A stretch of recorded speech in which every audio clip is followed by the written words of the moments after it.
भारतात मोठे ज्ञानी विद्वान संतांपैकी एक फार मोठे संत होऊन गेले संत तुकाराम. शांतीचे पुजारी संत तुकाराम एकदा शहरातून आपल्या गावी परत येत होते. मार्गात एक उसाचे शेत लागले. शेताच्या मालकाने तुकारामांना पाहिले. आनंदित होऊन त्याने तुकारामांना प्रणाम केला.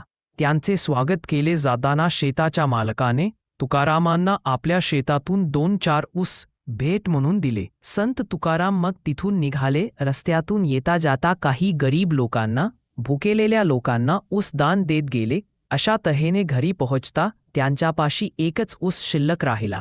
संत तुकारामांची बायको कजाग व भांडखोर होती. जेव्हा तिने तुकारामांना येताना पाहिले तेव्हा ती भांडी धुत होती. त्याचे घाणेरडे पाणी सरळ तुकारामांवर टाकले आणि शिवीगाळ देऊ लागली. तुकाराम शांतपणे हसत घरात आले. बायकोला ऊस देत म्हणाले, आज शहरातून परत येत होतो तेव्हा ऊसाच्या शेताच्या मालकाने माझ्या हाती 2-4 ऊस दिले म्हणून घेऊन आलो. हे ऐकताच बायकोला राग आला आणि लगेच म्हणाली, 2-4 दिले आणि तुम्ही फक्त एकच घेऊन आलात, बाकीचे ऊस कुठे आहेत?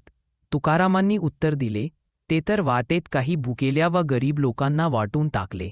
बायकोचा राग उफाळून आला आणि त्याच एका ऊसाने तुकारामांना मारू लागली. ऊसाचे 2 तुकडे झाले.